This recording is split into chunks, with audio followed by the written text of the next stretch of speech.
and welcome to the End in Mind podcast. I'm your host, Caitlin, the owner of Meraki Media Management.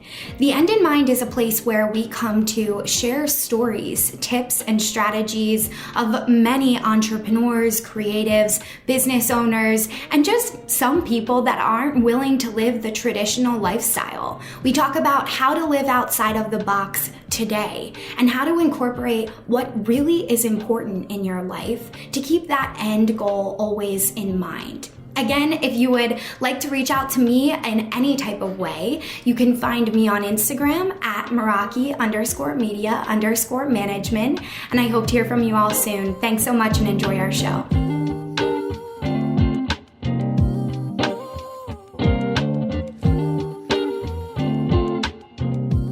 Welcome back to the End in Mind podcast. Thanks so much for tuning in. I'm Caitlin, your host, and I do have a special guest here today with me. This is Sue. Sue is fantastic. I have been on her Facebook group teaching her lovely community, and Sue is a sales and marketing mindset coach who works with purpose-driven, ambitious solo entrepreneurs who want consistent client attraction. We love that. Become Unstoppable. Sue's all-inclusive program combines her one-on-one coaching and the benefits of small group coaching so you can confidently design and launch your high ticket program and charge $3, $5, or $10K for it, even if your list is tiny. I love that. And Sue's had over 30 years of promotional experience on major brands. She helps you go from start to stop to a regular flow of happy signed clients in 16 weeks or less without anxiety-filled launches or expensive complexity.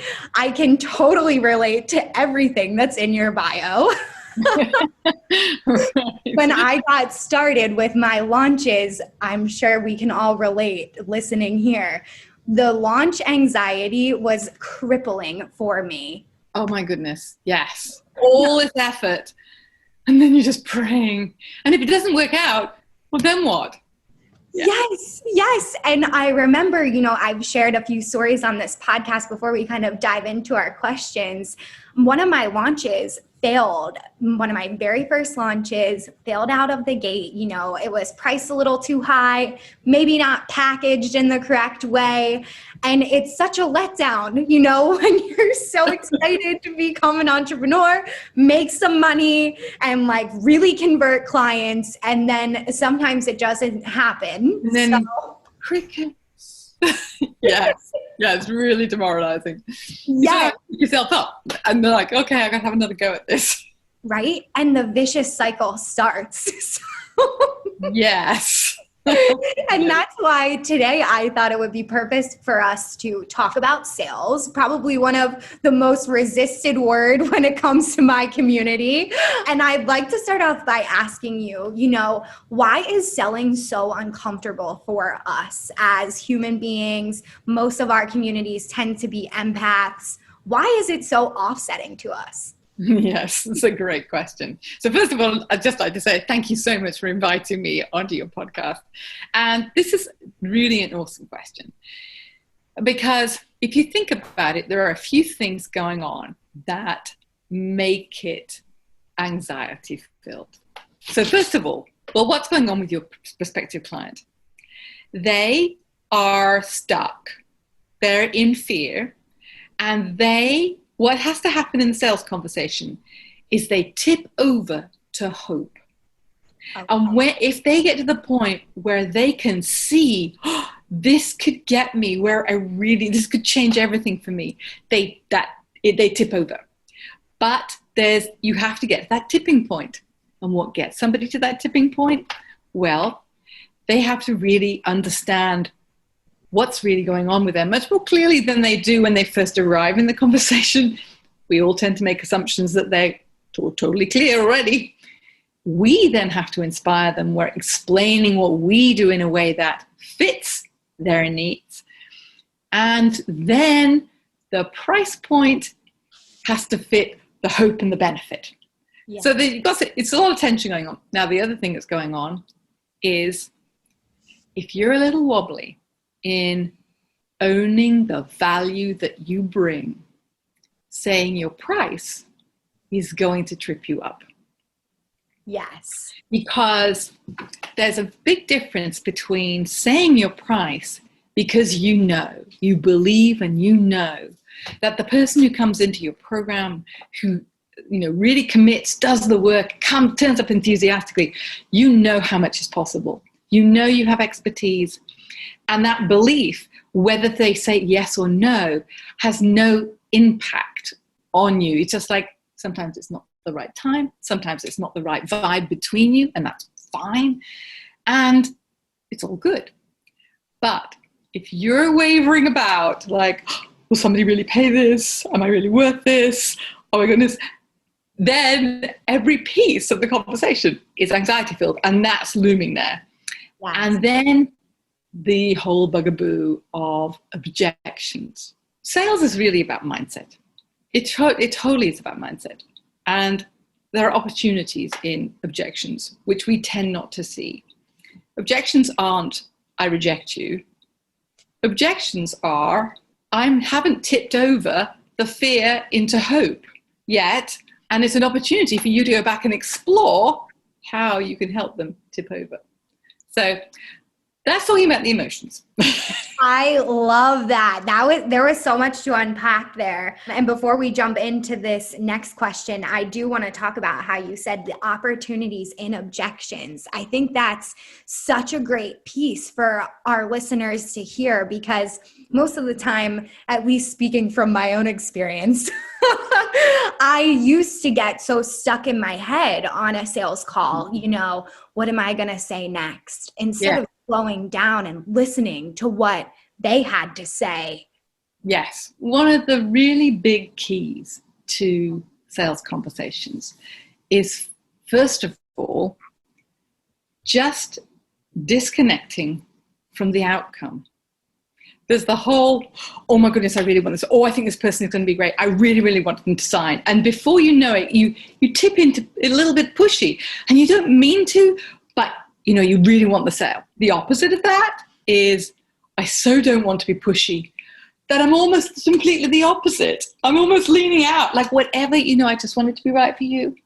And what you have to be is fully present. And particularly if you're a coach, you're going to have to help them, coach them through the fear to get to the hope. Yeah. So now what that means is, I think there are 5 key areas you can explore at the beginning that can really shift everything. So for instance, just start with, so tell me what it was that made you reach out to me today. Yeah. And have them talk to you. Find out in their words what's going on.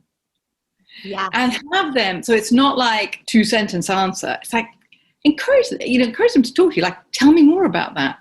Oh, I see. Gosh.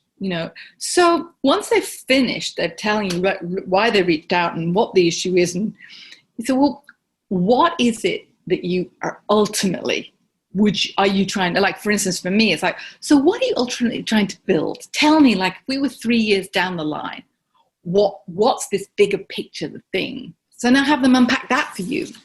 That gives them an opportunity to get that into focus for them, probably more than they had before they got on the call with you. It also helps them get reconnected with why they started this thing in the first place and get back to the excitement. And then once they've talked about that, the next question I think that's great to explore is, well, if we were to work together, however long your period is, like, what would you want to achieve, for instance, in 16 weeks or 6 months or 2, however long your coaching frame is, what would you like to achieve? Because it sits within that bigger picture. And so that helps them get some very clear short-term objectives clear in their head. What tends to happen as you're having them talk to you, you're doing all the listening, you're prompting, and maybe clarifying and just summarizing sometimes, but they get so much clearer in their own head about what's going on, what's not working, what they want, big picture, and what they want instead. And then I think that the last 2 questions that are great to explore are, so how long has this been going on for you? And that's often, I've had people say, oh, well, and then they stop and they go, oh my goodness, this has been going on for 2 years. And because nobody's ever asked them and they've never actually thought about, golly, how long has it been going on? That is often an awesome point at which they go, that can help push them over the edge. Like, I can't let this go on anymore. And so the last question is, so are you ready today? Is this something that you're ready to do now? Yeah. And that helps somebody get an awful lot of things straight in their head. And along the way, you hear what their goals and objectives are. For instance, people I work with, some of them is like, I'm super serious about this. I want to, reach $1 million. I'm going well beyond that. Other people are like, that's not where I am in my life. I had a career, I've got my pension, I've got all that, but I've still got this in me and I really want to do it. And I'd love to have some extra money to do this or that or the other. Or the reason I want to do this is because I want to get in a combi van and I want to drive around the country and I want to be able to do it from wherever I am. That's quality of life. And so you've got to know them well, but they have got so much clearer in their own head. Now, why that's really valuable is because objections are often unanswered questions that didn't come up earlier. So if you have this really thorough exploration at the beginning, sometimes you hardly hear any objections at the end. And so that is such a great place from which to start. There comes usually a point where they just, like, there's a natural cadence. They're done. And then they say, often, they either say to you, so what do you do? Or there comes a sort of pause and you say, would you like to hear about what I do? And they, oh yes. And then when you're explaining what you do, you put it in the context of their goals, their specific goals, specific to them. You speak personally to them. And so that allows you to structure when you're explaining what you offer.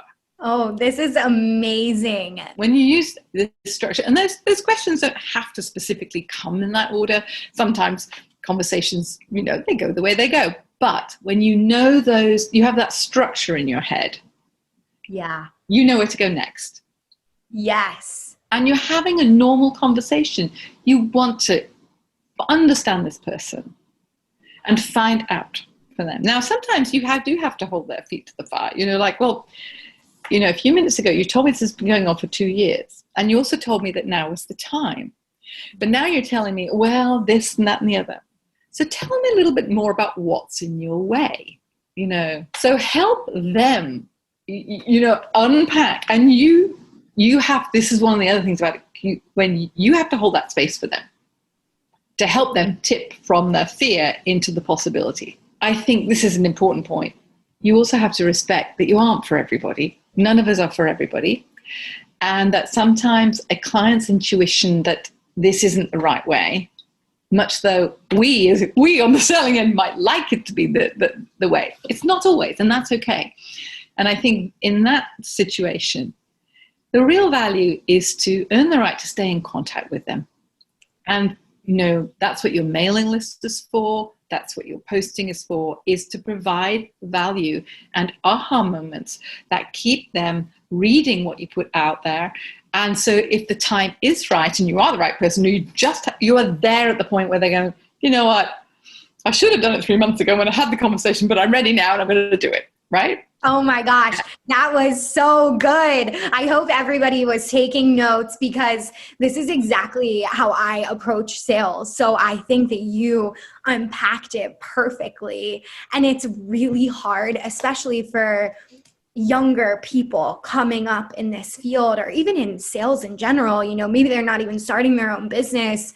It's scary because you think that you talking more is going to help the sale, when in fact, that can actually hurt it, I think the most classic thing is if the first thing that matters is your mindset. You've got to allow this person to talk and allow it to go where it's meant to go. Yeah.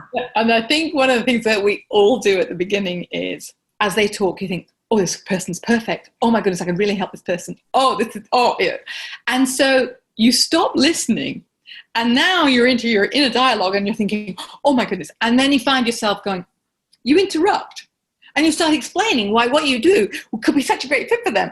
but they're mid-sentence. They haven't finished exploring and getting clear in their own mind about this whole, like, what's really going on for them. But you're diving into the like, so it's so easy to do that. And the other thing I would say is what we all tend to do if a sale doesn't work out is we beat ourselves up.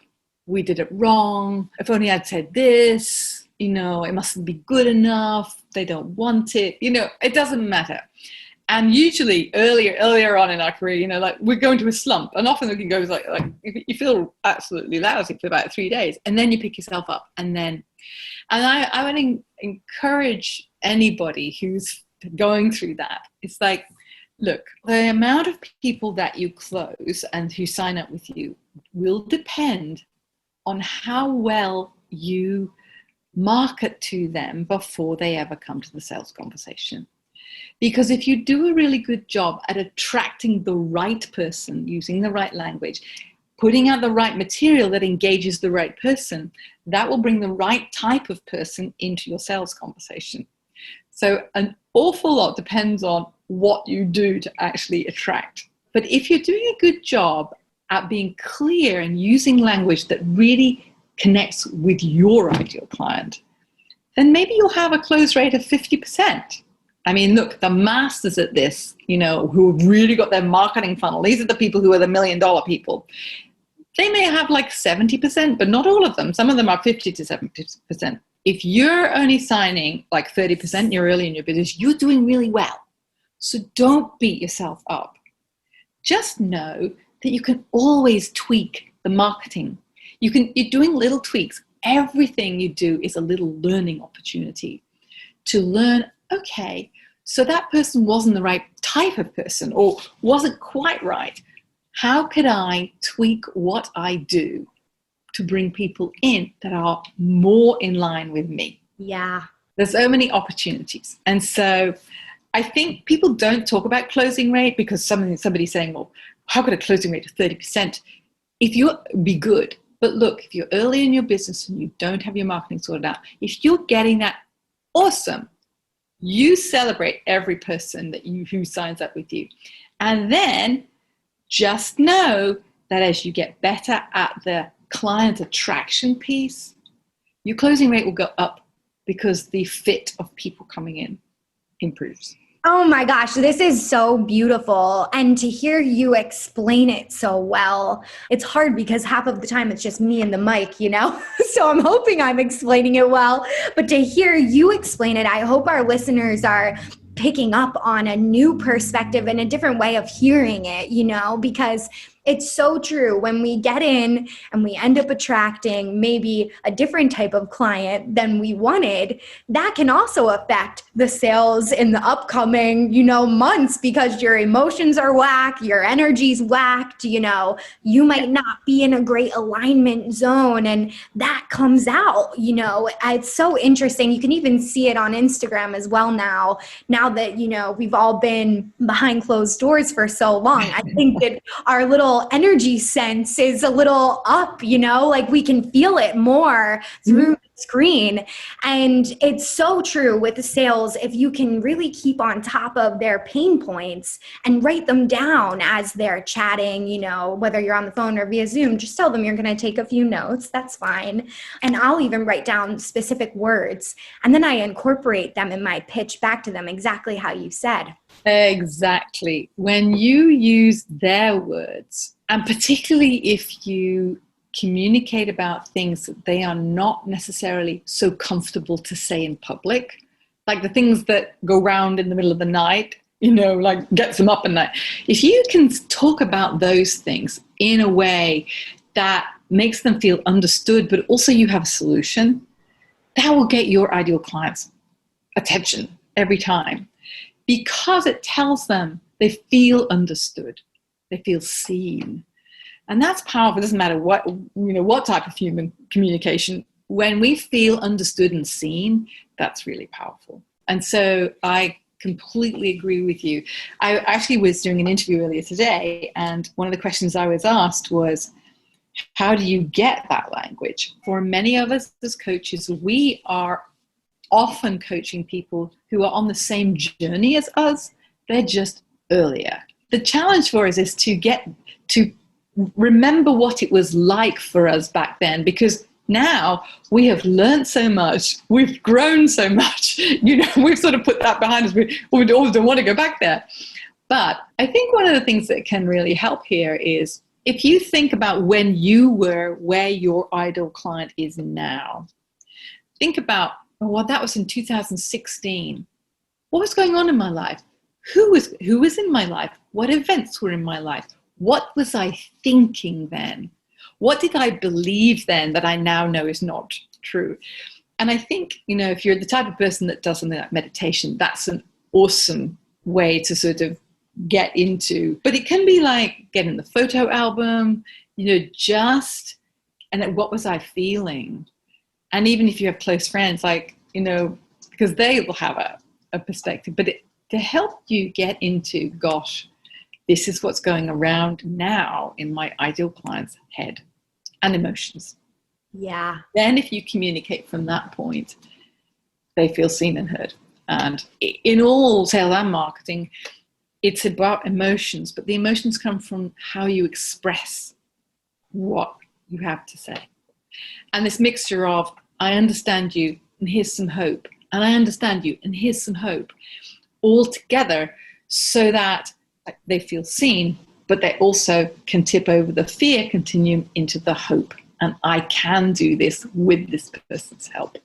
Yes. Oh, that's such a great analogy with the hope as well, because that really is, it's almost like you can hear the inflection in their voice when they do get to that hope position on the phone.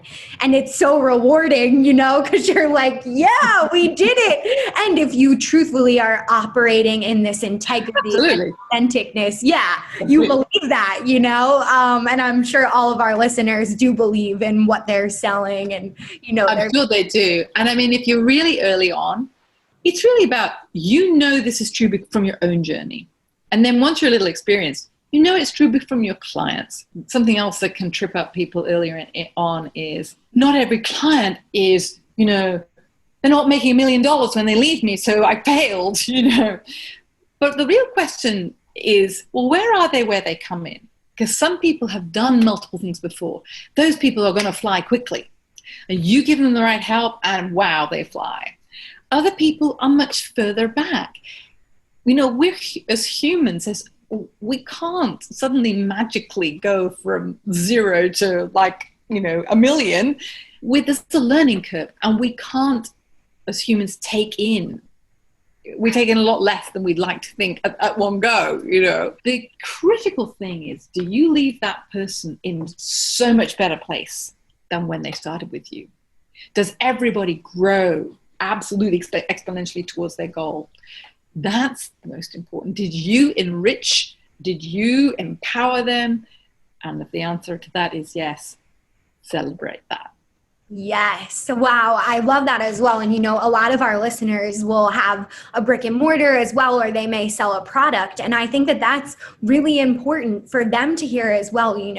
Even these products or a brick and mortar experience, whether it's a facial or some type of other self-care act, those are improving their lives, even if it's just a small thing, every day. And when you can kind of get into that mindset and put yourself in that energy so that you approach that confidence, on the call, you embody that. I think that's so powerful. And it's so true. If you can even add some type of value to somebody's life, I'll frequently say, on Instagram, when I'm coaching people, they'll say, well, I don't want to put up, a post that I think is going to flop, or I feel like I want to share this story, but I'm so nervous.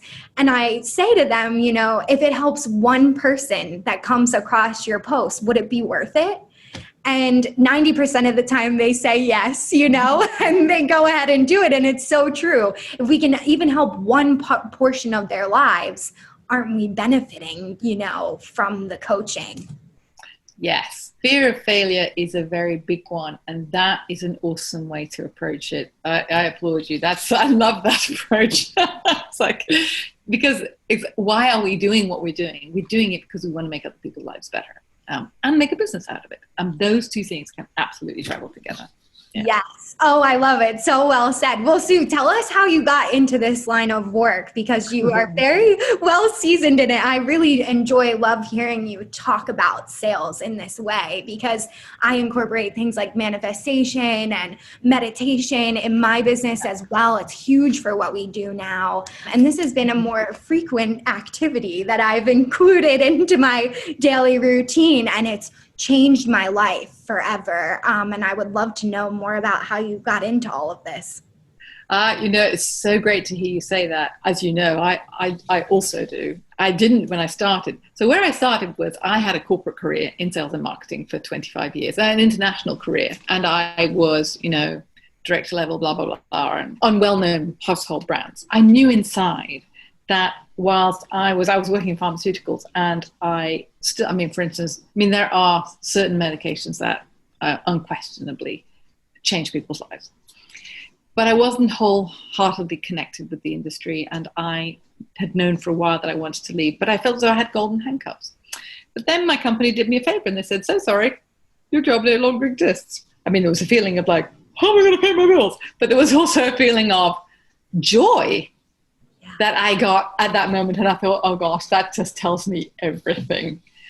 And I did not know at that point, really, honestly, the universe sort of led me along, because I went off to England to see my mum, which was already planned, without a job and no idea what I was going to do. And while I was there, I had an interview with a coach who had a program. I listened to a couple of webinars and I signed up, and the rest, as they say, is history. I actually consulted for a year before that's how I got there. And in terms of sales, I had started my career in pharma in sales. I didn't want to sell in the way I'd been taught. Mm-hmm. And so the way I just described to you is a total rethink of the way this is the way I believe that sales should be. The way I described it to you, because it's about one person, two people finding out whether this is the right fit for me to help you get to where you want to go. And do I have what you need? And is this a good fit between the two of us? I love that. Well said. And I can only imagine the big corporate selling tactics can be very different from that. And I listened to a few other business coaches that have worked in large corporations as well and kind of made this transition. And they'll say rewarding, they enjoy it. Yeah, a lot more. And it's a little bit more personalized. And what I've also, which I would love to get your opinion on, I've learned so much about people since I've become an entrepreneur, I think that becoming a solo entrepreneur is one of the biggest personal growth journeys you will ever go on. And the better we know ourselves, the better we understand it. Because you can't understand somebody else unless you understand yourself. A piece of you that you don't understand is a piece that you can't understand about somebody else. So I think that those two things go together, and that's how I see it anyway. That's so well said. Everything we believe here at the End in Mind. So I love that you said that, because it's so true. I frequently will share on this podcast. I never thought I would fall into this line of work, but I'm so thankful that I did, because it changed my life, and I find that I'm able to decipher what's important to me in my everyday and what isn't. One of a book that I read early on was The Big Leap by Gay Hendricks. And if anybody's listening to this and hasn't found that book, I recommend it. And he is the person who's started talking about genius zone. What he meant by genius zone is, there's the zone of what I call not your thing, and then the zone of competence. Most people spend their careers in their zone of excellence, as in, if they're really good at what they do, people seek them out for those skill sets, and they often build an entire career there. But the difference between the zone of excellence and zone of genius is zone of excellence is rewarding because you're recognized for it and because you can do it. You'd have that feeling of, I'm good at this. But zone of genius, there's a piece of you that gets a little piece of excitement every time you do it. I call it like, on the inside, you're bouncing up and down on your chair, with excitement. And when you're in that zone, even if you are not as skilled as you'll ultimately be, you still find it rewarding. You still get a buzz out of it. It still gives you a lift. And that's so key, because building your business in your zone of genius gives it longevity, gives it excitement. It means that you're constantly growing it because you're in it all the time and you want to get better at it and you're just excited by it. And I suspect that both you and I, that's how we feel when we work with our clients. And that's, that is, even because I don't care who you are really, when you're first building a business, it's not easy. There are great days and then there are, and it's not easy. And so, but that's what keeps you going. It's like, but then I get to coach some clients. And then I'm like, I love this. There's no way I'm going back to the job. I am figuring this out. And that's what keeps you moving forward. Yes. Oh my gosh, it's so true. When you really do feel so excited to work with someone and there's genuine excitement. As we were saying before we started recording, we have very similar energies, and that's what I think makes our communication so great. And when you are also able to show up that way for your clients and have them gain some of that energy or confidence too, along the way, No, that's such a great point, actually, because that's exactly right. That is what happens, isn't it? Yeah. It's like sometimes they have to borrow some of your energy, your belief. You hold that space for them until they grow into it, and all of a sudden they have it. Then they get their wings and they fly. But yes, absolutely. Yeah. And I can remember points in my career where people did that for me, where I couldn't see that. When I was offered a job in Belgium and a job in Philadelphia. I was in Australia at the time. And I was a bit taken aback when somebody, when the managing director said, would you like to, and I'll support you, and, you could do either of these jobs. And I was like, really? But he held space for me because he knew and he supported me. And it's the same thing. It's like we see that our clients, we know that they can do with this thing that they want to do. They're here to do it, but they don't have that belief in themselves, and we hold that space. And it's very important for coaches to do that. Yes, especially in the bumpy patches. Absolutely. Yes. You can't work with a coach and not have bumpy patches, because you're here to grow from the energy in the place that you're in to a new and higher place. And if you could do it easily, you would sail through without the coach anyway. So the coach has to hold the space and actually ask you the hard questions and get you through to a different mindset that allows you to embrace a whole new level.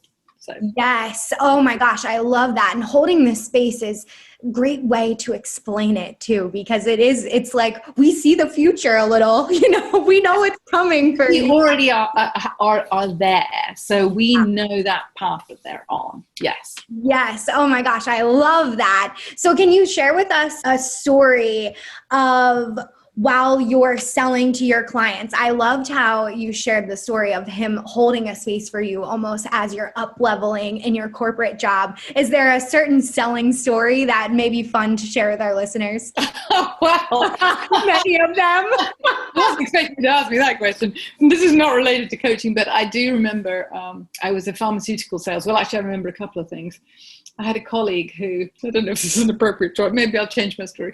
When I was a pharmaceutical sales rep, I used to have all of these, samples in the trunk of my car. And one day, it was a very short doctor, he was about 5 foot.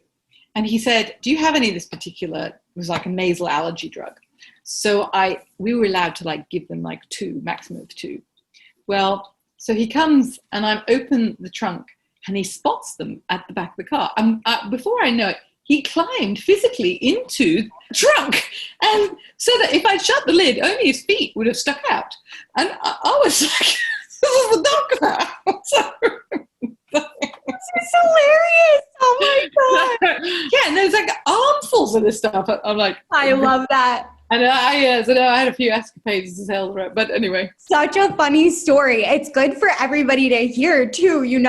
There is a sense of having some good boundaries, right, in life and in sales. That's something I've been learning recently, just even with clients, just having regular boundaries, whether you meet them at a time. That is such an important topic, the topic of boundaries and holding boundaries. And that sort of, in a way, comes circle to when you set your price, not wavering on your price. Because every so often you get a client who will just push for extra sessions because I wasn't able to, blah, blah, blah. You have to decide, no, these are the rules. Now, it doesn't mean to say that you get absolutely draconian about them, but it must sit comfortably with you and the boundaries that you have set. And if you are wavering, you got to have a chat with yourself about your boundaries and about valuing yourself. Because if you don't, you'll be jerked around all over the place. So it's really important. And particularly if you tend to be generous, giving, want to make everybody happy, I mean, as so many of us are, that's part of the personal growth. That's so important. Yes. Oh, I love that. That was going to be my next question as well. So that was perfect. And I think it is so true. Even for myself, if I get a client that asks to maybe adjust a price or change a package, my coaches have been really tough on me recently. Like, no, you're not doing that, or you're not taking on this person, or you really need to think intuitively, are you going to enjoy this when you take it on? And that's really helped me, I think, put together a structure of business that I'm actually happy and still excited to be in, which is that energy. So I think that that's perfect. And the second to last question that we have is, what do you recommend for business owners setting a goal to reach certain sales goals? Is this something that you recommend for business owners? Or I remember when I was going through coaching, it was difficult for me when I wouldn't reach a sales goal. So that was kind of what I had in mind, including this in here. There was a time when, I would have had a very definitive answer for this and said, absolutely, you need goals. And you do. I think that, but when you are newer, you're learning the core skills, and then you are refining the core skills. And there's a point at which it's just not as helpful as it could be. It sort of demotivates you rather than motivates you. But now I want to be clear. You do need goals for your business. You do need, sometimes your plan can be, if you don't have a regular flow of clients coming through the door, you need a plan to address and address the gaps that are stopping the flow. Once you get to the point where that is happening, then yes, absolutely, goals are helpful. It's about focus.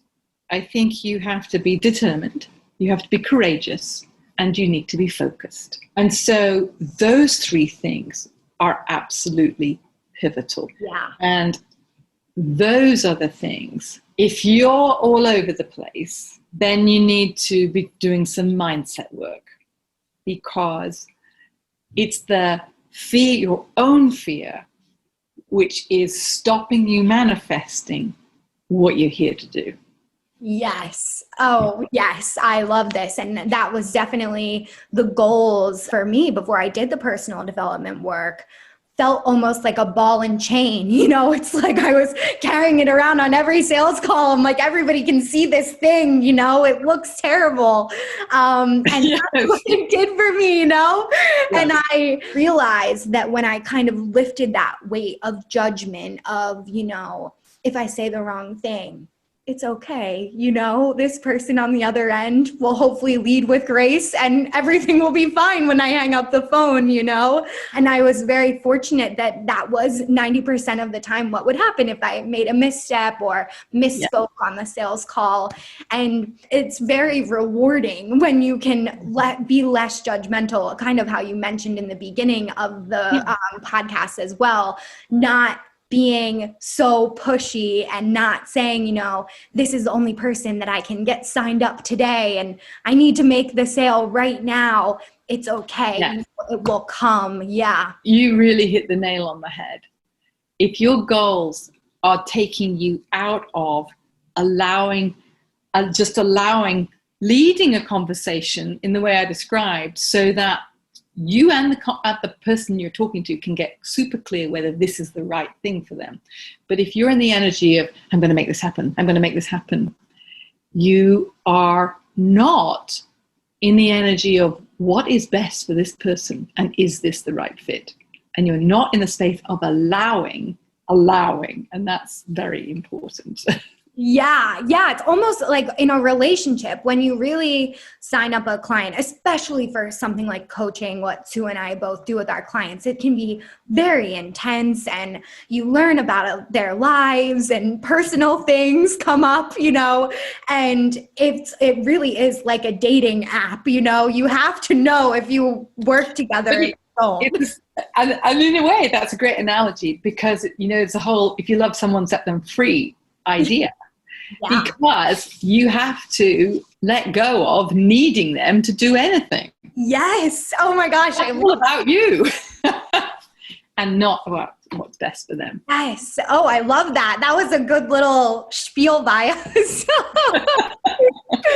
So thank you so much, Sue. And lastly, I just wanted to ask you to share a little bit about a challenge you may have faced in business, if you're comfortable sharing. And absolutely. Amazing. How did it change your mindset a little bit, or kind of? Oh my goodness. I mean, I thought about this and I thought, man, I could think of so many things I could say here because it is challenging. That's just the truth. And I think that if you're in a little bit of struggle right now, know that this habit is normal. It's a part of learning. It's okay. The important thing is to keep learning from these things and to take all of the opportunities that you can to really upskill. But I would say that for me, there came a point in my business where I'd mastered a lot of these skills. I still, it doesn't matter where you are, I can always be better at everything that you do. But I'd mastered them and I'm like, what is the missing piece? And that for me was the mindset piece. And it was, I did not know, I was not conscious, because the thing about blocks that we have, maybe they're money blocks, maybe they are fear of failure, all of these things, and they can take multiple guises. They are hidden from us. They are actually protection mechanisms that just got their wires crossed. When they first were formed, they made sense, but that was a long time ago, usually. And then now they are just not allowing us to. I think all sorts of, it was working with a mindset coach that actually was sort of like blew the doors off a little bit. I'm like, oh my. And that changed the way I coach. It actually changed. And before that, I was a sales and marketing coach. But I came to realize that I could teach all the skills I liked till I was blue in the face. And then I would meet people like me who'd be like, yeah, I got all the skills, it's still not working. And the mindset piece was so, so important that I could not coach people to success, starting with me and then my clients, without unpacking these and doing practices. I had a very similar experience to you. Once I started doing regular daily practices, I kept thinking, oh, wow. I kept noticing small things that shifted. Yes. Like I suddenly was able to hear things that I wasn't hearing before. They may have been there, but I was suddenly taking them in. My mind was open to them. People would say something and I go, oh, everything starts to shift. And so my signature program, Become Unstoppable, now has mindset work throughout every single module. And by the way, Caitlin, I don't know if this is okay with you, but I give away a couple of things. And I do give away a money and abundance meditation. Love this. Anybody who would love that, just email me and I'd be delighted to send them a copy. And also 7 simple steps to getting clients. Oh, amazing. So that whole emotional mindset shift was just pivotal.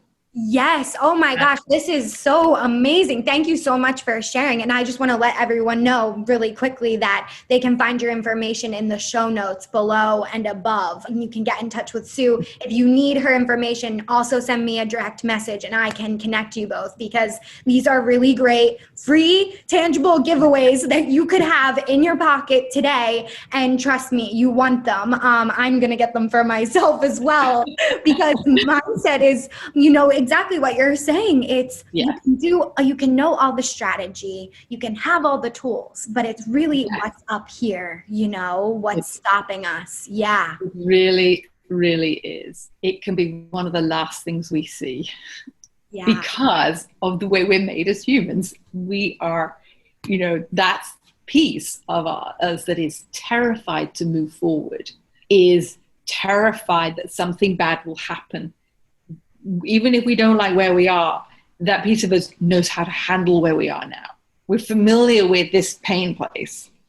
Yeah. And that's unknown. That growth piece is unknown. And so it really does matter a lot. And it's tremendously rewarding as it starts to work. And one thing I'd say about the meditation, if you're not somebody that meditates, this is a guided meditation.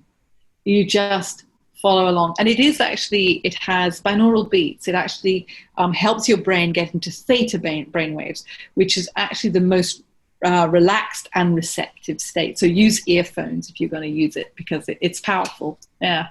Oh my gosh, this is amazing. You guys, you have to get on this meditation. Like I said, I absolutely am. I am a meditation fanatic. So I'm so into it. I share this with you all, but it really has changed my life. And I appreciate you two coming on and being so open with us and telling us your stories and sharing with us about your programs. And I want to leave some space for you to share your website as well, just audio, so that people can know how to get in touch with you and any offers that you may be, launching in the next couple of months. Well, my website is www.cocreationzone.com.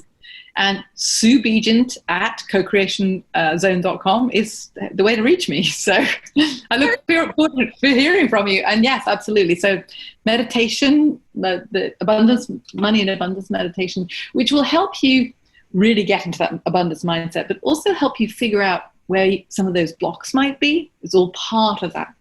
And I would recommend, if you do that first thing in the morning, and here's a really good tip: before you look at your phone, before you turn on the TV, before you get into the busyness of your day, find a little corner where you won't be disturbed. Just put your earphones in and just take that time for you, and then start your day. It will really, really help. Oh, I love it. I'm still working on that piece. So I'm taking that tip with me, and hopefully tomorrow I can make myself do that, Thank you so much, Sue. This was so fun. I really appreciate all of your knowledge being shared with our listeners. And as I mentioned, all of our information will be below, so you can get in touch with Sue. We'll have her website and her email linked in the show notes, and reach out to her if you are in need of any certain sales or mindset work. I mean, she really knows it all. So Caitlin, thank you so much. It's always a pleasure to work with you. Really lovely. Thank you.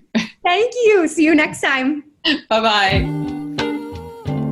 Thank you so much for listening to The End in Mind. I would like to remind you all, if you haven't yet reached out to me on Instagram, we are at Meraki_media_management. It will be in our show notes as well. If you would like to reach out to me, we always offer free coaching through Instagram based around our Instagram training and our business Instagram practices.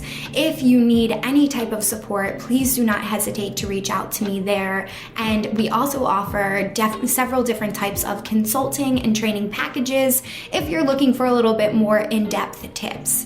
So thank you all for listening in, and of course, I want you all to keep the end in mind as you continue with your day and or work week.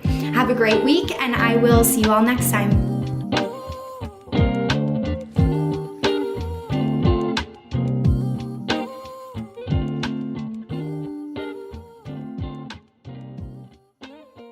Hey everybody, I'm Chris Fafalius, and I'm the producer of Krista Makes a Podcast and the host of the One Hit Thunder podcast. And I'm Matt Kelly, host of Horror Movie Night and the producer / the head of content for the Geekscape Podcasting Network. Between the two of us, we have, believe it or not, 25 years of podcasting experience, and we want to help you start your own podcast.